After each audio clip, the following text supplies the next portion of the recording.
Greetings, Moonlight Citizens. This is your man on the moon, the Moonlight King, here with 93 episodes into Moonlight Kingdom Podcast.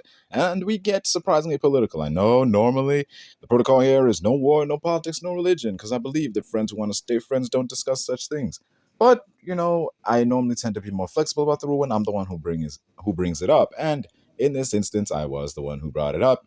And, since this was an impromptu thing, we don't really get to start the conversation. But trust me, we did kick off talking about normal stuff, and it did pivot as it went to more politically charged topics, particularly focusing on things within the greater United States and how those events may affect the world at large, particularly given those in charge, those with the power, those handling legislature, and so on and so forth. Anywho, folks, let's get into that one as we talk about President Donald Fritos, his good friends over in Russia. We talk about, well, the potential for World War III to kick off sometime this decade, the capture of a foreign leader, and dictators, the events of, well, January 6th. We talk about Back the Blue and The Punisher and how it can tie into that, and just how we feel about John Bernthal's take on The Punisher. Let's cover it all and more in this episode of Moonlight Kingdom Podcast in 3, 2, 1. And when like crazy shit happens and it feels like it happened ages ago, but it really happened like a couple months ago, it's like, holy shit, a lot has gone down in a short period of time. Mm-hmm. That's what happens when you're living through. We are living through history every day. You know, we are in that stage where we're literally living through history. Like what we're living through, it will be in the history books. Things that we're living. We're living through major historical events. We're living through World War. That's our current timeline. Not quite World War in the sense that I recognize it. Like World War to me is two sides, not two sides, but it's like active war. It's not this thing of these two countries don't like each other. Well, remember this, Bianim. All wars began as a threat. All wars began as a possibility. We are living in the possibility time right now. Where we are, we're not in full-fledged battle. No, of course not. The world is still spinning. But we are living through the build-up. We're living through the edging nature of the Cold War.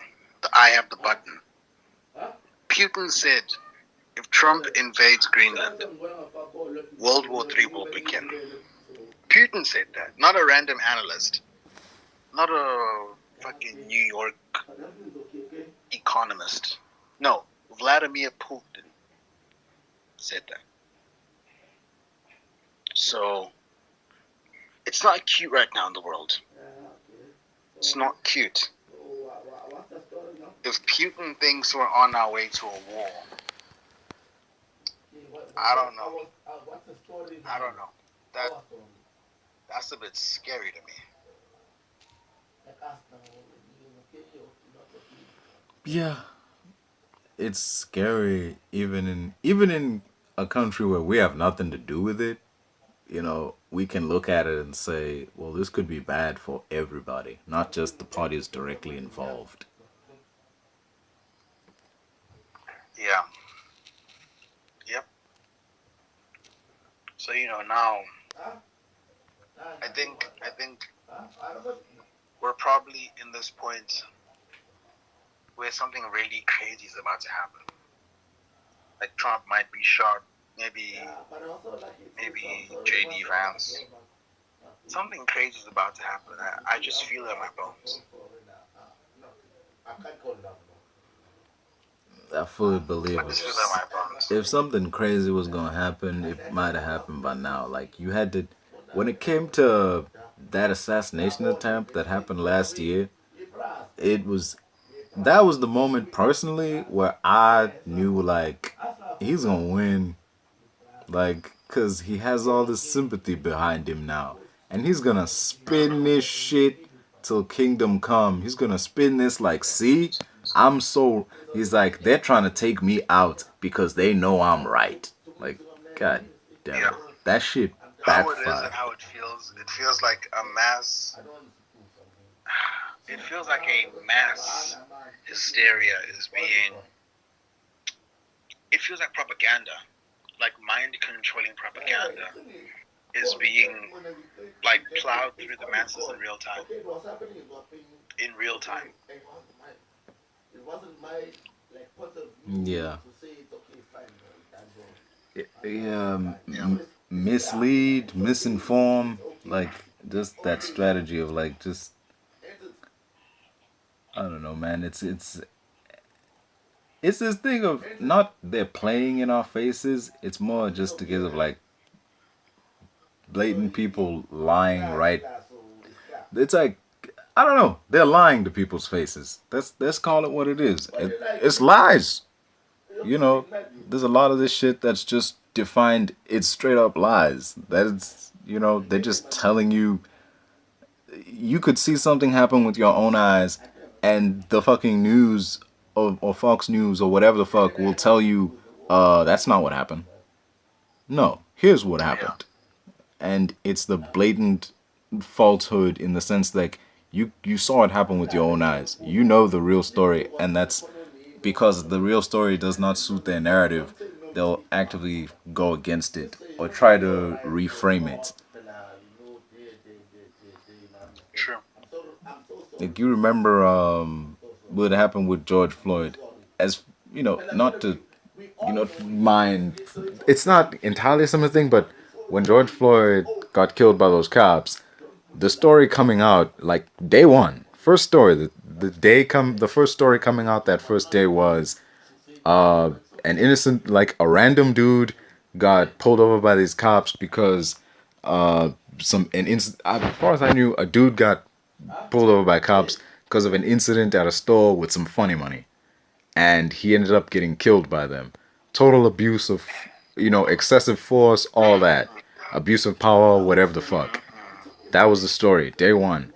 Sometime later, fucking once all the pundits of the wrong side got a hold of the story, suddenly all these things came out. Oh, George Floyd wasn't some innocent dude. He wasn't just some saint who was going about his day and accosted by evil policemen. Oh no, he had a past. He'd been arrested before. He'd done drugs in the past, This guy wasn't exactly some squeaky clean man. He wasn't a martyr that you people are trying to make him. And it's like, so? See, because the way it was framing it, it was like, because he wasn't just the patron saint of the innocent, now all of a sudden that makes what happened to him not as bad. They don't realize in their attempts to discredit this dude, they're actually making the situation look way worse. It's like putting a fire out with fucking motor oil. But yeah, it is what it is. Like trying to reframe the story to just suit the narrative that they want. Because they were very much on that bandwagon of all lives matter, back of the blue, all that shit. Yeah. Yeah. Which is bullshit if you actually stop to consider everything going on. See, they back the blue as long as it's convenient. They back the blue as long as the blue is putting away people that they deem as undesirables. When it's them on the wrong end of the badge, suddenly that whole back the blue bullshit, oh, blue lives matter, that doesn't really matter. Their morals, their freaking stance on issues, it shifts and changes like fucking sand in an hourglass. Yeah. Because when January 6th happened, if we're getting real political about it, when January 6th happened and the police who were at the US Capitol were talking about how they were attacked, one guy almost died, and suddenly all that back of the blue bullshit just stopped, all that Blue Lives Matter shit, all those people went quiet. Yeah, Strange, isn't it? it is very strange. That one cop who went on CNN and told his story about how horrible it was, like the attack was, and how he was trying to do his job. Like, apparently, when he did an interview after the fact, he told his stories like after he showed up on CNN, his social media, his like private email was flooded with messages and people just basically shitting on him. Like the dude talked about how he had PTSD from that day, and there were just message upon message of people calling him a pussy. Like, Is that Zimmerman? Derek Chauvin or what? the No, that was no, this is a different thing. Derek Chauvin was the George Floyd guy. I'm talking about a cop who worked on January 6th. Like that's a totally different thing. Like Derek, didn't he get stabbed? And didn't Derek Chauvin get stabbed in prison? He got shivved like 10 times or something. I don't know. Yeah, I remember hearing about that. People were, let me just say, people were not sad to hear the news. Yeah, you had some white supremacists who were very sad that happened to him. Like, oh my God, a fellow cop. Oh wow, that's devastating. But ultimately, people were like, yeah, fuck him. I wish he died, and I don't think he has.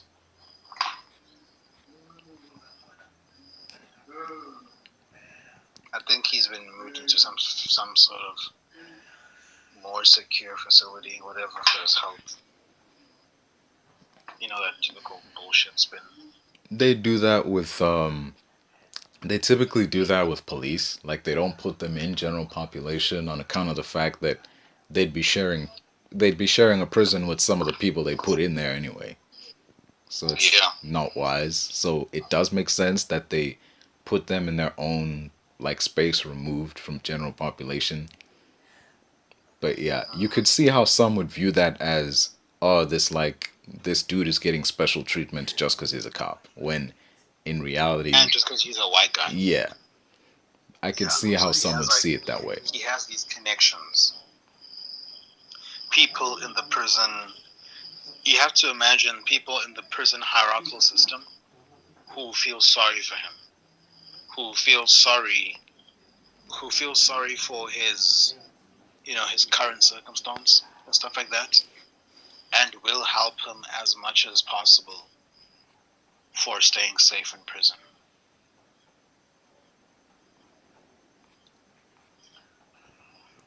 Yeah, you could kind of understand that because though prison guards aren't the same as cops, in a way you could see how they could, see like, oh man, he's kind of like us. Yeah, exactly. So it's pretty interesting. Now we're in this dire zone, this dire period for sure. Yeah. Yeah. Who knows though? Do you feel like someone major will die this year, like politics wise? Politics wise, I mean, things aren't that bad. Thing is, the people who are negatively impacted by politics in the US aren't the kind of people who are the type to typically pick up a weapon and do something about it. It's normally the people on the other side who are actually benefiting from these kind of politicians who are the type of people to try and do something about it, which is very bizarre. Which is because it's bizarre because now even they are somewhat feeling the brunt of like the political decisions done by the people that they themselves voted into office. But yeah. Yeah. I don't wish that on anybody. Like, I gotta preface this. Every time I like talk about politics, I gotta preface I don't wish ill on nobody.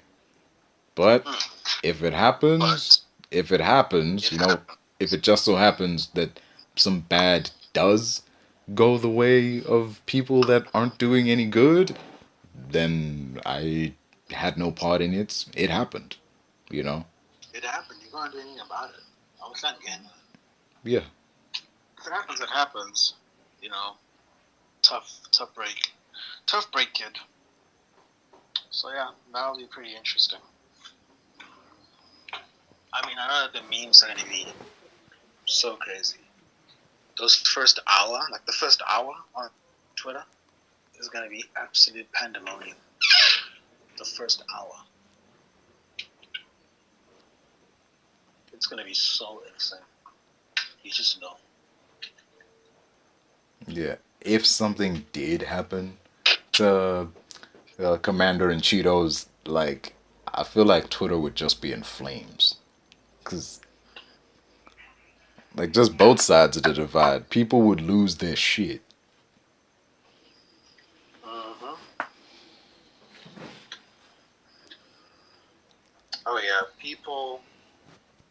The Republicans would be so sad. They would be so sad. They would be so heartbroken that we've killed their king.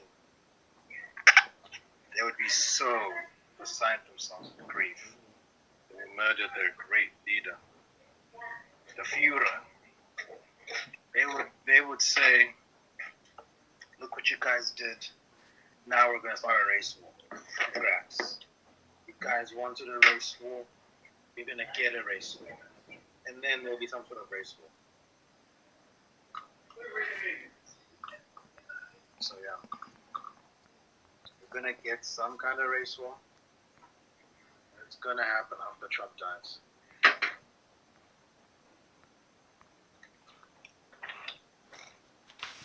You know what I mean?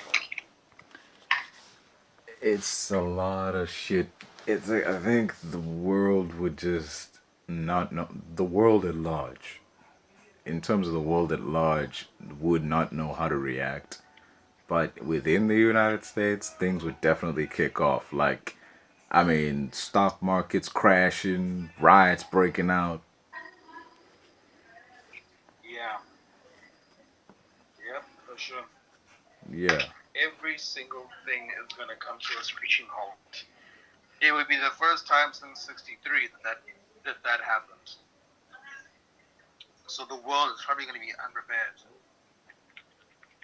The first time since what, 60 something? Literally, dude. Yeah, It will since be the new JFK. JFK. Yeah. It will be the new JFK. How crazy would that be? 2 JFKs in one lifetime? Amazing. Some old people will have seen it all. And it's close. They literally tried to last year. It's going to happen again. Statistically, it's literally going to happen again.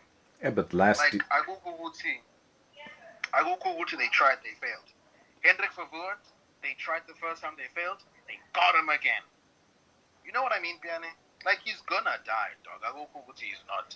He literally will. It's just a matter of time now. I mean, JFK, they never tried. Tried for the first time, boom, nailed it.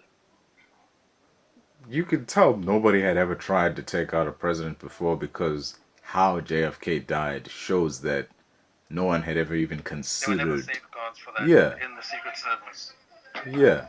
The president riding around in a car with no roof. Nobody ever thought, someone might take a pot shot at him. There were no. Yeah, like they might. Yeah. Maybe. That was never even a thought. It was never considered. Yeah. Yeah. But hey, like the world changed. Every single section possible. Yeah. The world changed America changed when JFK died. And like it'll change again if old Agent Orange goes down too. Cuz if they catch who did it, like if they catch who did it and it turns out it was someone from the opposing side, that opposing side is fucked. Oh yeah, if they find out it was a Republican, it's over. Yeah. The Like Democrat is better because they'll pretty much have they'll have their own checkmate if it's one of us. yeah. It'll But if just it's a be Republican, it would be better for everybody if it was one of their own. That way everybody could frame that as see what all this fucked up thinking has led even your own people to do, and it would force them to change. But if it's opposition, it'll just validate everything they've said. Please let it not be a black guy. Oh yeah, it can't. That will be an ultimate race war. Might Yeah. even kill Oprah at that point. That's all I'm asking for, man. Just don't let it be no brother, man. It's like, if it's a black dude, that's it. That's it. It's a wrap. The brother's being made into a martyr. 100%. Yeah. Yeah. It's tiring, man. The things we go through. I'm sick Yeah. and tired of them. Black people, we really have it out. Yeah. Just the it's been it's been a rough road for African Americans from day one, you know. It just yeah. It's been a rough road for it's been a rough road for anybody like not white, but like when you think of like hardship in America, the first thing that comes to mind is typically African Americans because you immediately go to shit like slavery, and that's like yeah. Do you remember that weird period in the 2000s when Obama became president and America was like, we ended racism? Yeah, we thought we won. We thought we thought we had solved racism.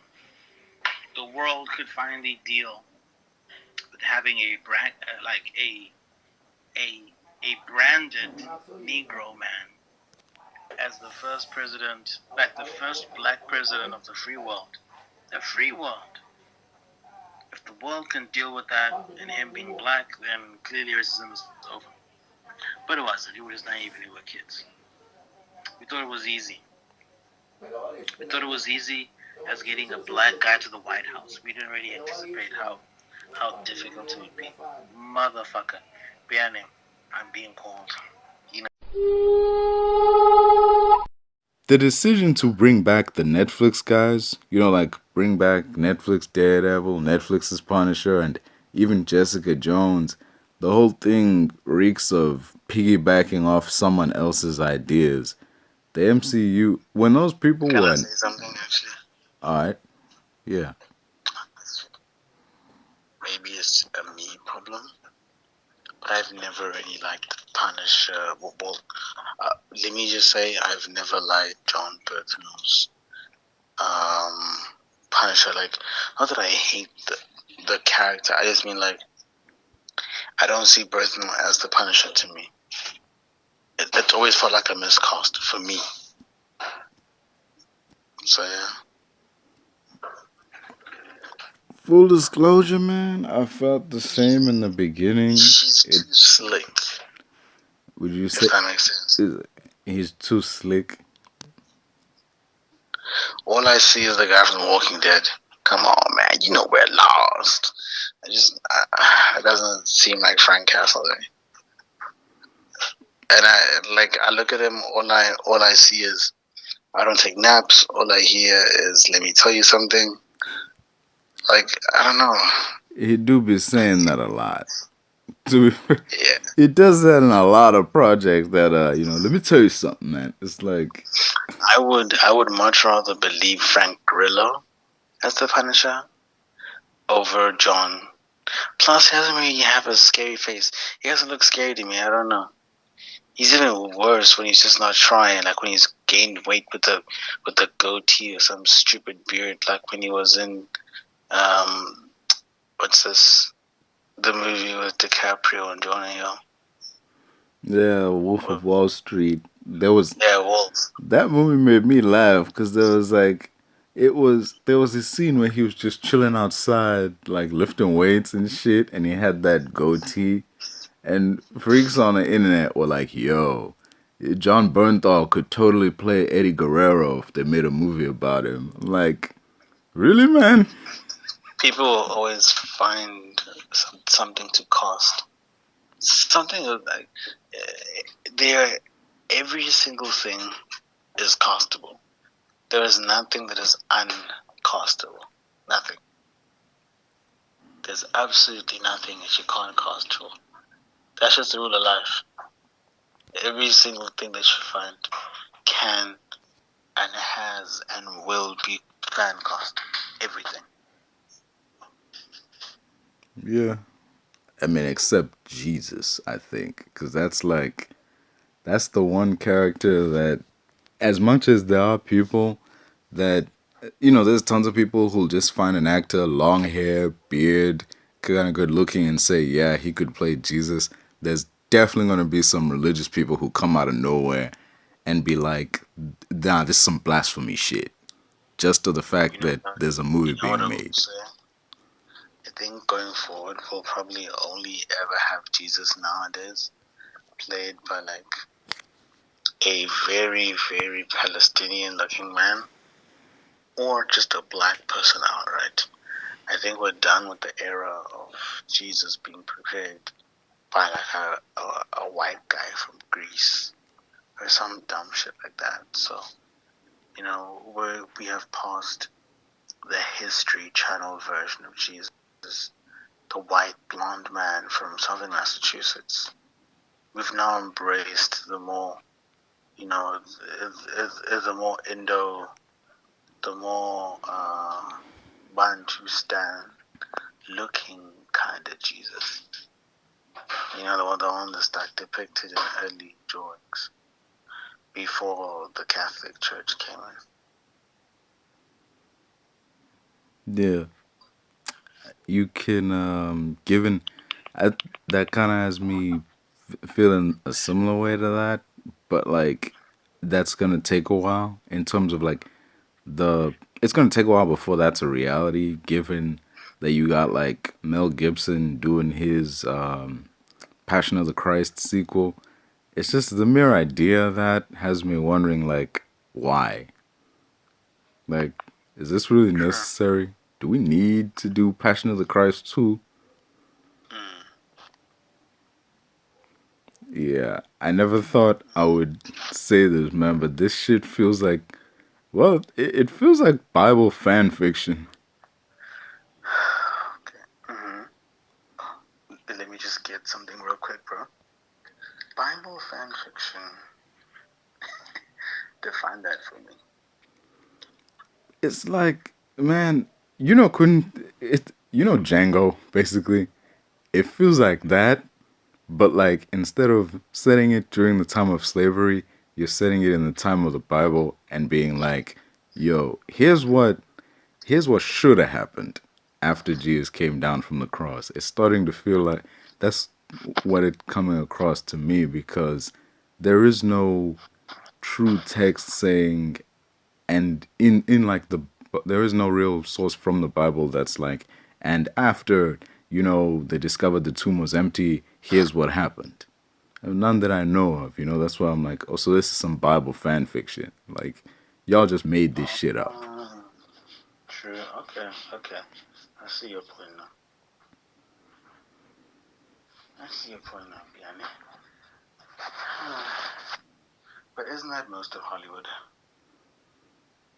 Yeah, I mean, that first movie was largely some fictitious shit, but you could clearly see that it was a case of them just taking liberties with the source material. This time, there is no source material. Their source is that they completely made it the fuck up. Yeah. That is weird, isn't it? Yeah. I kind of realized that this movie, even though like Mel Gibson is back and he's bringing back like his old collaborators and shit, I knew that movie was in trouble the moment Jim Caviezel announced he wouldn't be back to play Jesus. Do you think Mel has been cancelled, like successfully? No.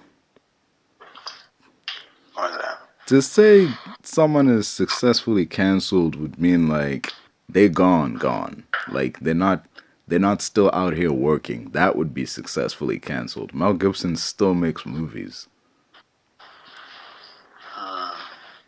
I mean, sure, but he's definitely cancelled from like the cultural zeitgeist. Even He's cancelled.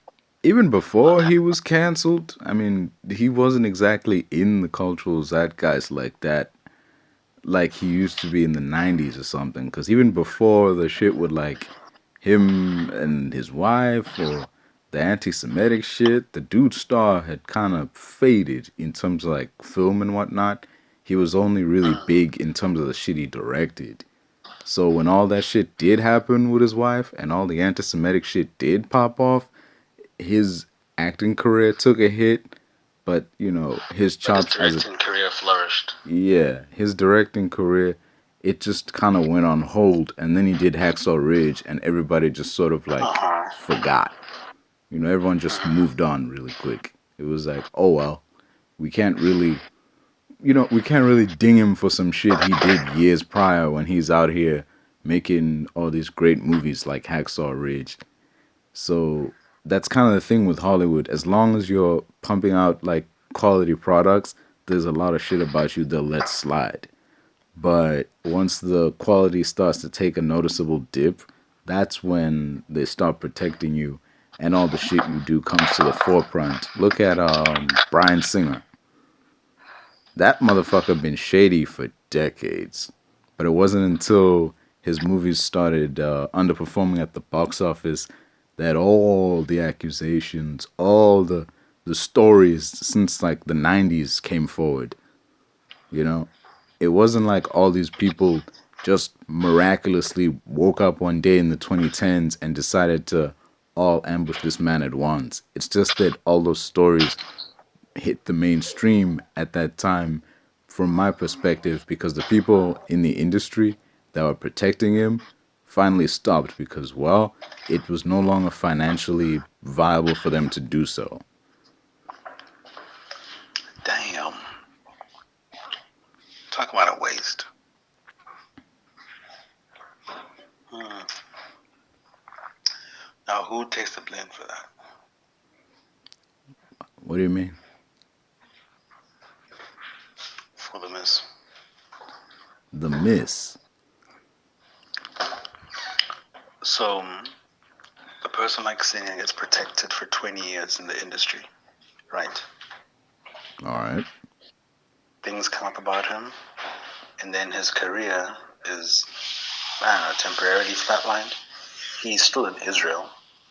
Now, the question is, who takes the fall for protecting Bryan Singer? Because somebody has been protecting him, has there been not? Yeah, there would be somebody, but like we don't really know those kind of people, the kind of people who cover up his shit. Those aren't the people that anyone wants cuz those people they don't have a name. It's really someone with a Yeah. name that we all go after cuz no All one's they going have to is a paper trail. yeah, no one really gives a shit if see because people give a shit that Bryan Singer has all these accusations and whatnot and all these victims and shit, but no one would care if they came out like, oh, for the last 20 years, I don't know, fucking Jimmy Smith has been covering it up. There's the large part of the population is gonna be like, who the fuck is Jimmy Smith? It's not gonna matter. It's just in the eyes of the public, this is just some dude has been helping him cover it up. And like that's not who they care about. It's the person, you know, that actually did the shit that they want to Yeah. get. No one gives a fuck Yeah. about the accomplice. No wonder Trump rated its goat so freely. Like, I think Trump and Clinton both coasted for a long time. And probably no worse a person than Bill Clinton, considering he has not been a president for like 25 plus years. So, him being in like a daily conversation aspect about anything he did is very rare. He's a real, like, he's a real under the radar guy, if there ever was for former presidents.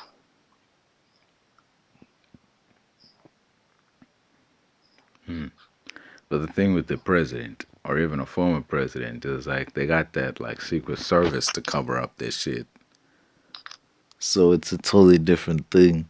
Plus, with a president, you can't really hold them to the same standards as the average dude when it comes to the shit they do.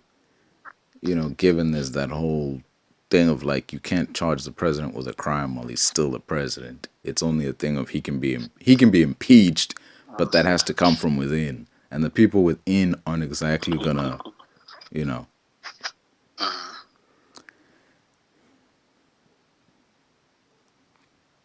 shit. And the way America is currently unfolding, do they ultimately want to enact Trump's plan, his 2025 plan?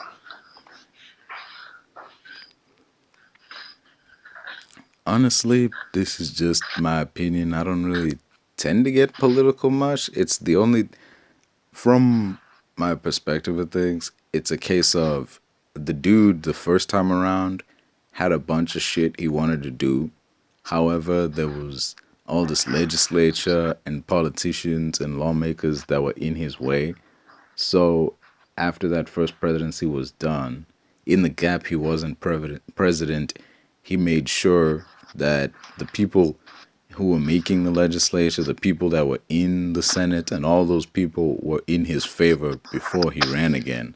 So that when he did win the second time, he could do all the shit he wanted to do because everyone that would have been in his way was now on his side. But that's just my view of things.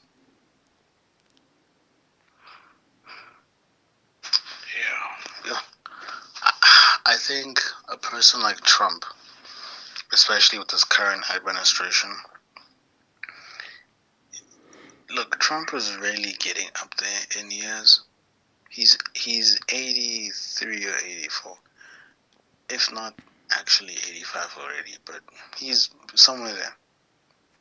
Now, because of that, you have to think about the cognitive, um, the cognitive strength of that particular individual who is in that age group.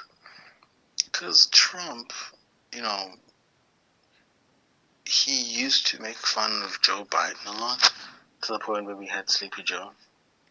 But Trump himself has a lot of gaffes and fumblings and mistakes, a lot of which are captured for the entire world to see on the internet. So it's not something that can be disputed. Now, in these gaffes of sorts, you do hear Trump mumbling, stumbling over his words, failing to pronounce a word, just completely butchering another word.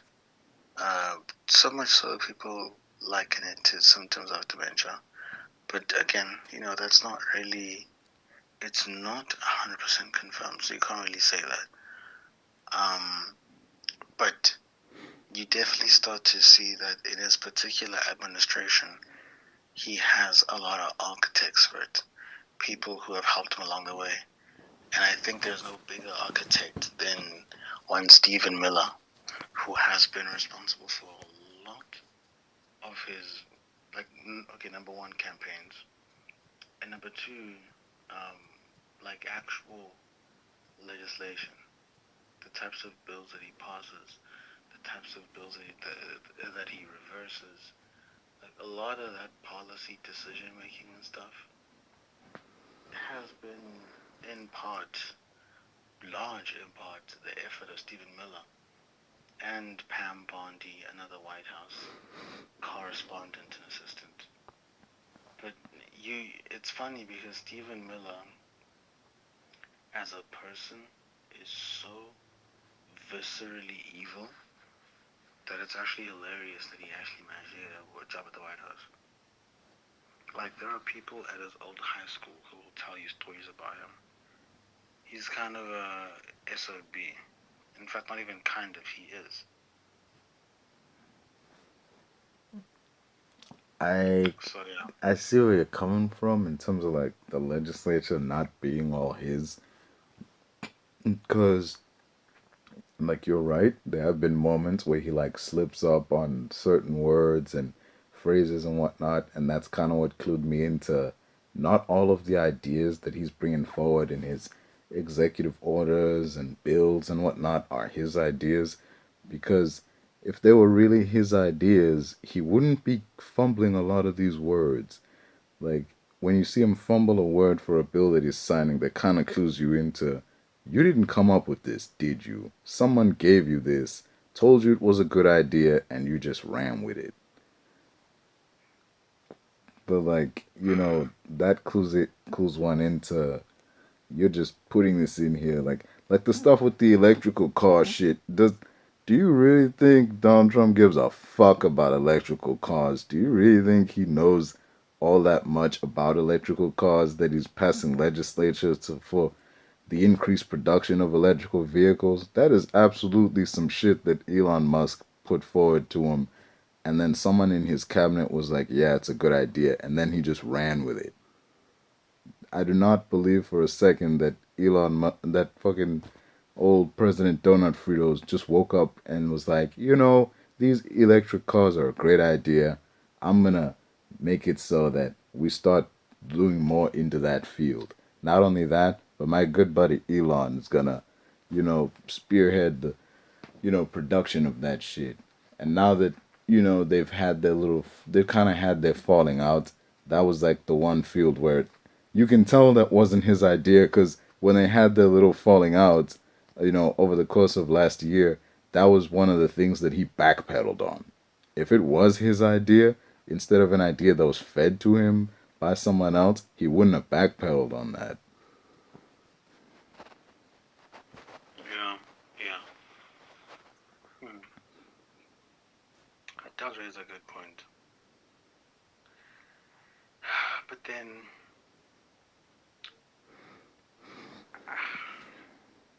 with what's happening right now with immigration, and especially considering Greenland, like Greenland is a part of this immigration conversation. Like it definitely is. It's not a matter of if and ands and whatnot. Do you think there's a because what he mainly says and what we know is entirely different. From what we know is that Greenland does have a very small but present deposit of natural resources. And obviously, the cover being if we do not take Greenland first, then Russia or China will, which, again, does it have any real world standing? Like, is that actually true? Was that ever mentioned, alluded to? I can't necessarily say. But clearly, we know the US will make up many reasons to do many things, such as, kidnap the president of I think it's Guatemala or something. I was in I'm not entirely Venezuela. sure. Venezuela. So we know that they can make up their own reasons. They can make up their own reasons. It's just not a war even, because they're the U.S. That's what they did for 9/11. They attacked Iraq, Iran because it was the 9/11 thing. It was the Taliban. It was retaliation, revenge, all these kinds of things. But in actuality, we know that it's because they were trying to get oil. Yeah. There was that explanation they gave that the Iranians were harboring the people responsible for 9/11, not that they were the people responsible. It's like the explanation given was that Iran was harboring the terrorists involved, but like there wasn't any, as far as I've seen from the information I've seen, there wasn't actually like anything that actually came out of it the whole time they were there, where it's like, aha, see, here's the proof we have that they've been hiding these people. It's just, I don't know. You can't really go to war with another country, stay there for several years, and then walk away with nothing. Like, yeah, it's very. Thing is, you mentioned the kidnapping of the Venezuelan president. That right there, that that just showed so much to me because they snatched that dude like it was nothing. Yeah, they really. It goes to show how easy it is to basically cause an insurrection, especially knowing that they have the highest amount of power in the UN. So if any country decides to have, a vote of no confidence against the US for anything that they might do, the US has the vetoing power to just kill any motion that gets passed. So they're pretty much bullies at the top of the food chain. The thing that They became have, clear when they snatched the Venezuelan president to me is that any dictator that currently exists now, any dictatorship, any authoritarian government that exists right they're now allowed to is a exist. yeah, it's allowed to exist. Yeah,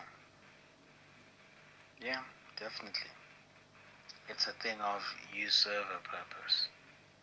Yeah. Right now, you do fulfill a purpose. But for the long run, not so much. Yeah. It's that it's like that scene in Amazing Spider-Man where Peter Parker talks about like the car thief he took off the street, and Captain Stacy was like, if I wanted the car thief off the street, he would be off the street. When they asked him, okay, so why wasn't he? Because like we were using him, we needed him out there on the Yeah, it streets so shows we you could other carjackers. yeah, so he could expose the other car thieves. It's him being like, we're gonna let him slide on the cars that this guy steals so we can like follow him to where the other carjackers were and then we can like take all of them down. But in the meantime, we're gonna let him slide on all the shit that he does that is pretty much a small level deal, which is kind of like what they're doing now with any existing dictatorship or whatever. You were right. It's a case of the United States could absolutely send in the Marines and snuff out any dictator that they wish to, but the ones that exist continue to do so because they serve some kind of function. Yeah, yeah. And I think, in the world functioning, in the world functioning, it's a matter, of, okay, you guys do the chaos, we do the cleanup. Like it's one whole piece connecting to different avenues. Like every single role, every single piece of the puzzle is intentional, and every single piece is like responsible for how the world works, how propaganda gets funneled, how information is absorbed within our country. It's just like Before we roll out, I just want y'all to know here, even though we talk about presidential assassinations and, bad things happening to bad people, I just want you to know, though we speak about it and I say, like, hey, if it happened, I wouldn't feel any bad about it. That does not mean I want it to happen. Neither me nor my associates wish ill will on anybody, okay? We're just saying things in life happen. More often than not, bad things tend to happen to good people. For a change, if something bad happened to someone bad, hey, we wouldn't feel negatively about it or positively about it. It's just it happened, we would move on. That's all I'm saying. That have the day you wish to have, and remember, we are who we are. No point arguing with yourselves or anyone else about it. Peace.